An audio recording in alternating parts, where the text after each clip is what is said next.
My name is Anne. At 26 years old, I got married 6 months ago to John, who is 30 and works as an office worker. The story I'm about to share began when John unilaterally decided to have his younger sister Molly move into our brand new house. This house, worth $45,000, was built for us as newlyweds. Ever since our engagement, John and I have been discussing the layout and choosing the furniture, planning to move in immediately after the wedding. When John's belongings arrived, I was surprised by the sheer volume. I asked him, "John, will this all fit in the house? Don't you think you have too much?" John nonchalantly replied, "Ha! Didn't I mention Molly is moving in with us?" I was taken aback. "Molly is moving in with us? Why, we're newlyweds," I challenged. "What's the big deal? Molly is family to you too, and there's no problem with us living together.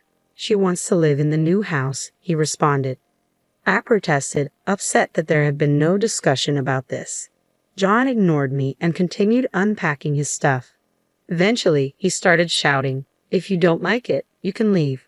I'd already decided to have Molly here, so quit your complaints." Clearly unconvinced, I told him I'd call my brother. Fearing my brother, John quickly changed his tune. "Wait, don't call him. Molly isn't staying here forever. She just needs a place until she finds a job and a house. Can you please understand?"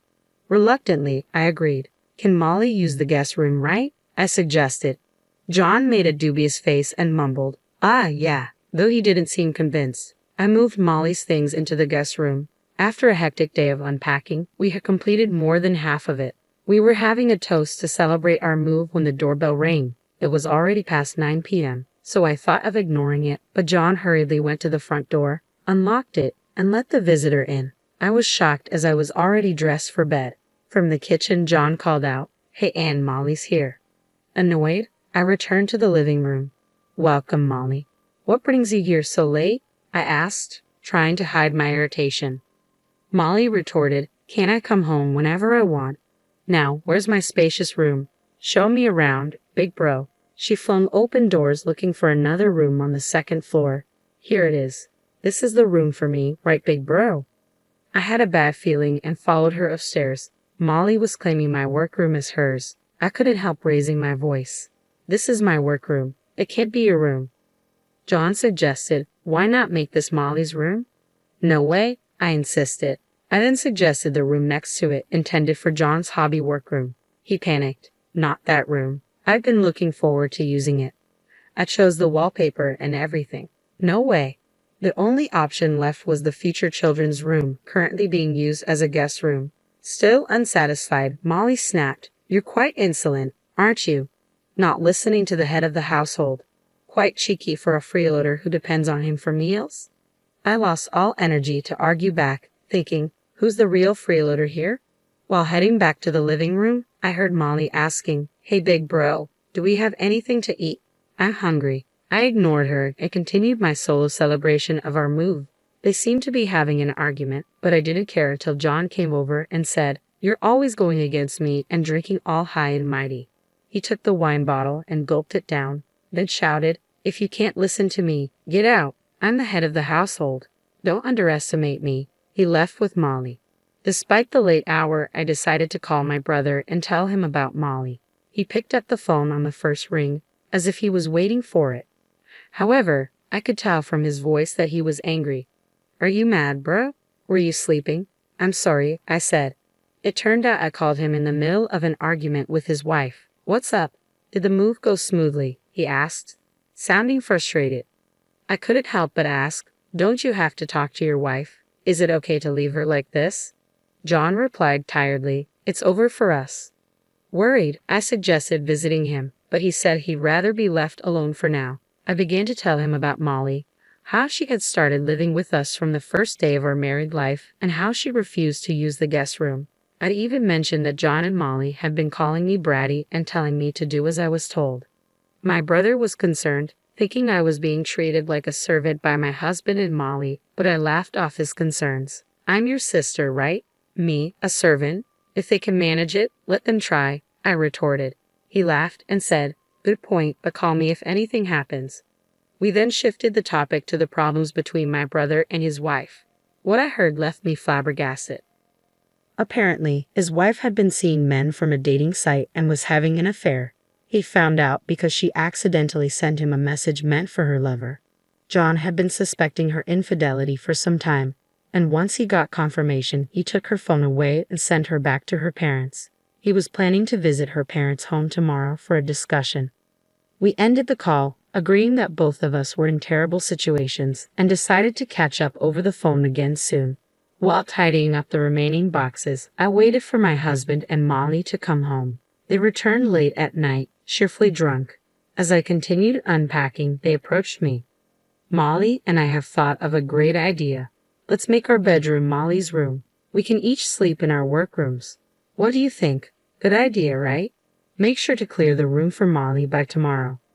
I replied, "There's something I want to make clear." I asked them how much Molly would contribute towards groceries and household supplies each month and how long she planned to stay.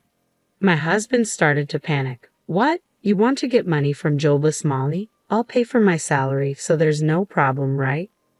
Molly added, "How long will I stay?" "Until I'm satisfied. My mom's cooking is all old-fashioned and I don't like it. Plus, she's annoying at home, always nagging me to do laundry and cleaning. Here, I can do whatever I want without spending a dime. It's the best. If you don't like it, Anne, why don't you move out?" I snapped. "Then let's split the household expenses. I will work to cover my share. Feel free to use your salary for yourself and Molly." For some reason, they seemed pleased with this, even though I added, "You will need to take care of your own chores." It seemed like they weren't really listening, so I made sure to leave a written note about it. The next day, worried about my brother, I decided to visit his workplace.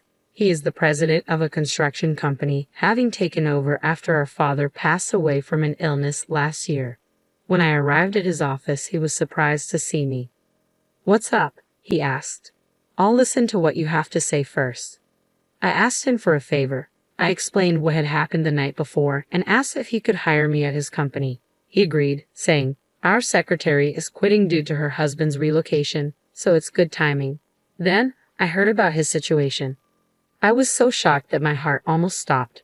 My brother revealed that his wife was pregnant, but there was no doubt the child was not his. The text messages on her phone, which he had taken, showed conversations, photos, and videos with her lover. The messages indicated that the man was trying to escape responsibility after learning about the pregnancy. When I asked my brother if he was going to divorce his wife, he replied, "It'll be hard for the kids, but divorce is the only option."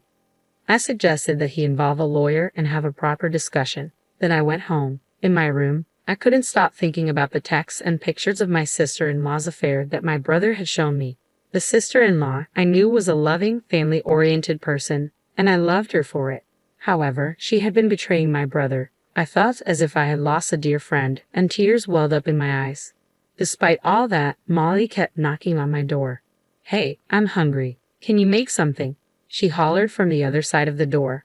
But the shock I felt was too much, and I didn't even have the energy to argue with her, so I left her alone. Then I got a call from my husband, who should have been at work. I didn't answer because I knew what he would want to talk about, and I didn't want to talk to anyone. Shortly after, I received a text message from my brother asking if I could accompany him to see a lawyer the next day. I sent an OK sticker in response. I must have fallen asleep because my husband's shouting woke me up. "You didn't even prepare food for Molly, and you're sleeping. What's that about?" he roared. Silently, I produced a pledge I had written and pointed to it for him to read. After reading it, my husband told Molly, "Let's let her sleep today. She seems to be off. We can scold her once she's feeling better tomorrow." "I'm not sick. I'm just tired of you guys," I mumbled before falling back asleep. The following morning, without waking my husband, I headed to my brother's house. My brother seemed exhausted, his eyes bloodshot from lack of sleep. I prepared and served breakfast for his children before taking them to kindergarten. In the car, the children said, "Mommy and Daddy had a fight, and Mommy left the house." Mommy was the bad one. She left us at home and went out. We cried because we were left alone, so Daddy got angry. The children thought maybe it was better not to have their mother around because she easily got angry. I told them, "I see. If you're lonely, call Auntie." "Okay," they responded cheerfully. "Yay, we might get lonely today." I couldn't tell for sure, but I got the impression that they didn't seem sad even though their mother wasn't there. After dropping the children off at kindergarten, I turned my attention back to helping my brother navigate his difficult situation. I headed to the law office with my brother.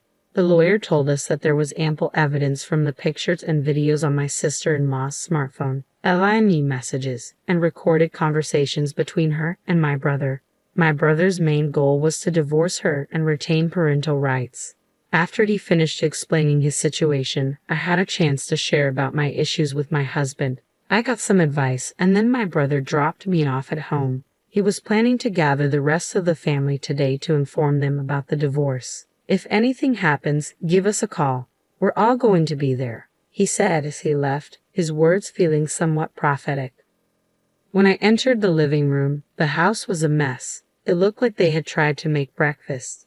The kitchen area was greasy and dishes were left on the table. I was exasperated by the sight and hesitated to clean up the kitchen and cooking utensils that I also use.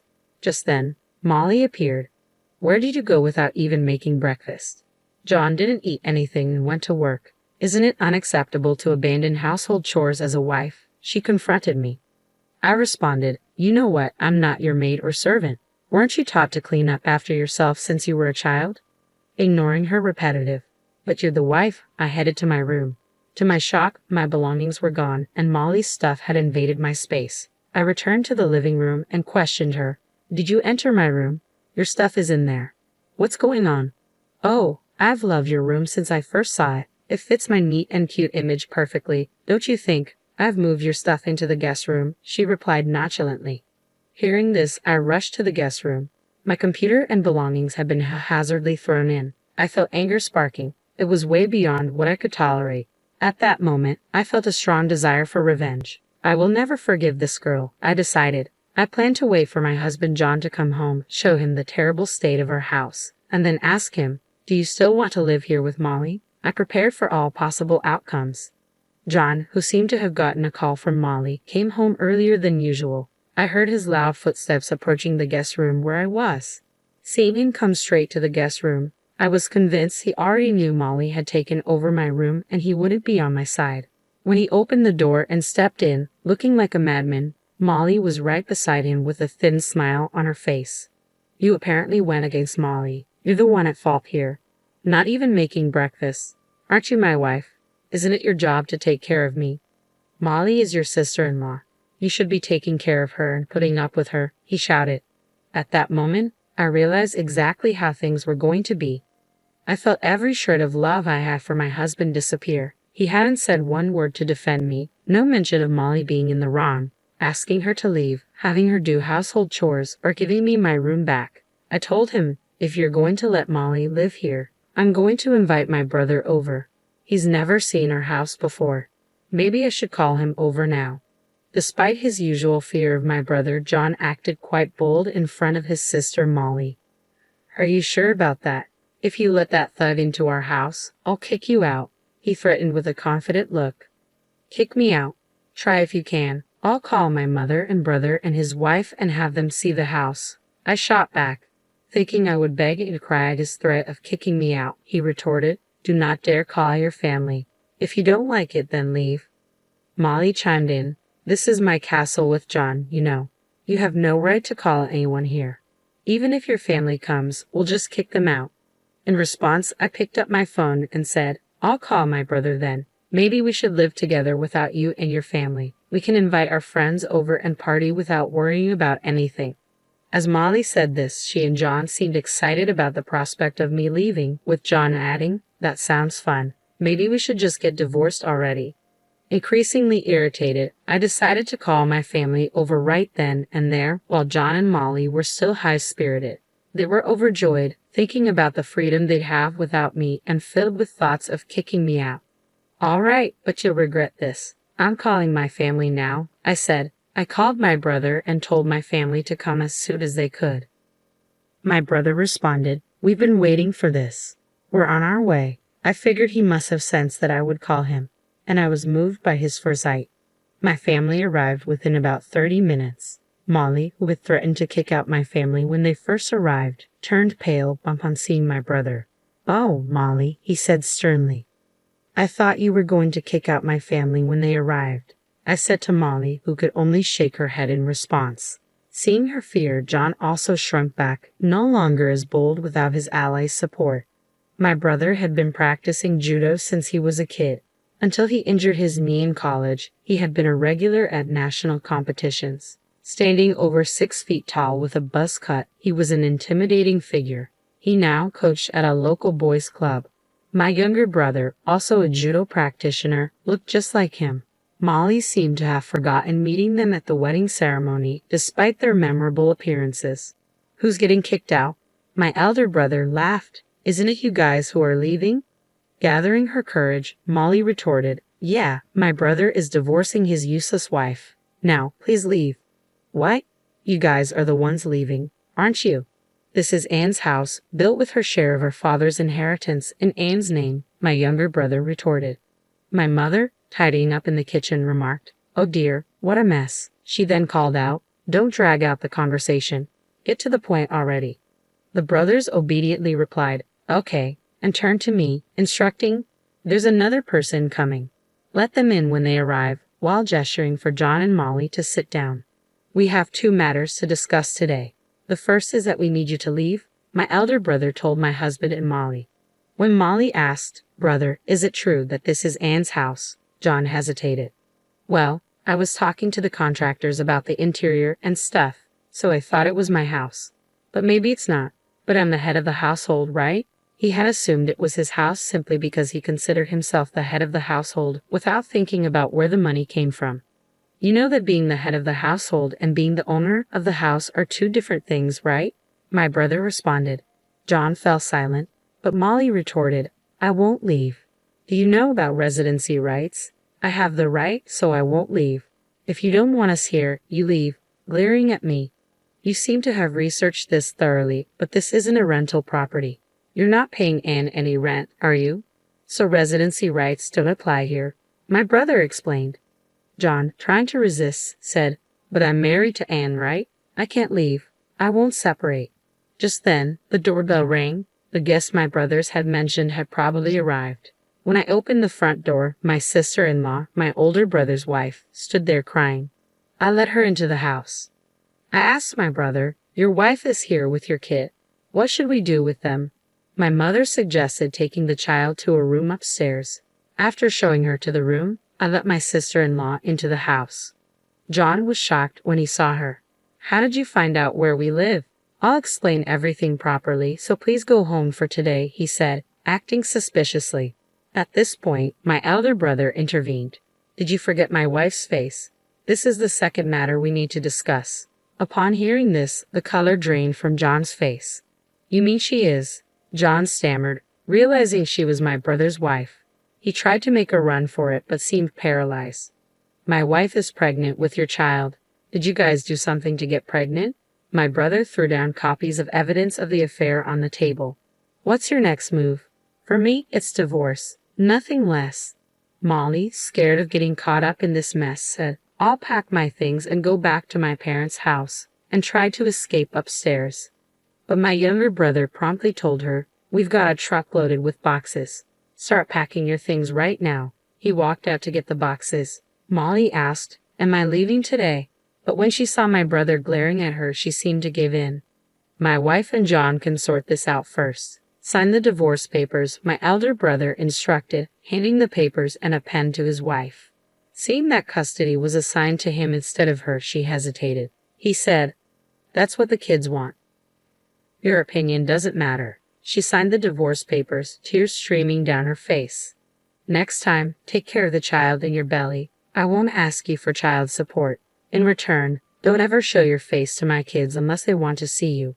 I won't stop them if they want to see you when they grow up. Hearing this, she apologized to my brother on her knees. I noticed the tears welling up in my brother's eyes. I realized how hard it had been for him. Next, it was my turn. So, Anne, what are you going to do? My brother asked. I choose divorce too. I want him out of my house as soon as possible, I replied. My husband dropped to his knees, apologizing profusely. I don't want a divorce. Please forgive me. Besides, it could be his child, not mine. But my brother cut him off. I'm good with 2 kids. I've had surgery to make sure I can't have any more." John went speechless. My brother handed me the blank divorce papers. "If you want him out right away with Molly, have him sign these." I told my husband to sign, and he did, maybe giving up or wanting to escape this place with Molly. I then handed my husband 2 pledge documents prepared by my lawyer, one for John and one for Molly. They pledged to pay for the damage they caused to the house, roughly $30,000 in total, and to never enter my house again. John looked at my brother and me as if he wanted to complain, but when my brother glared at him, he reluctantly signed the pledge document. Shoulders slumped, he tried to go upstairs to pack his things, but my brother interrupted. "Oh, I got a marriage license for you guys when I got the divorce papers." He handed his wife the marriage license. She immediately signed it and said, "John, sign it quickly. You've messed up my life, so you have to take responsibility. I'm having this baby. You can't escape." With a crazed look, my husband signed it, crying and saying, "Just do whatever you want." Finally, my brother yelled, "Hey, you won't say anything unless I ask? Don't you have anything to say to me?" My husband finally apologized to my brother, almost scraping his head on the floor. After that, we all hastily packed my husband's and Molly's belongings into boxes, loaded them onto the truck that had arrived, and took them to their parents' house. With that, my brief married life came to an end. I thought I would live alone in this big house, but my mother offered to sell her house and move in with my younger brother. It seems my older brother, too, is going to sell this house and move in with his 3 children. My mother and brother are going to buy this house for me with the money they got from selling their houses, telling me, "Why not build a new house when you get married next time?" But I keep saying I'm good with an apartment. We got a dog that the kids had always wanted. Although we had some bad memories in this house, we are now living a life full of laughter and happiness. My ex-husband reportedly married my ex-sister-in-law half a year later and is living with her at his parents' house. He seems to be working day and night to pay for the damage to the house. Molly treated her new sister-in-law like a maid. The sister-in-law lost her mental balance, and Molly's mother couldn't stand to see her like that and kicked Molly out of the house. Molly asked my ex-husband for help, but he blamed her, saying, "If you hadn't moved in, we'd still be living in that mansion." Molly ended up isolated with no one on her side.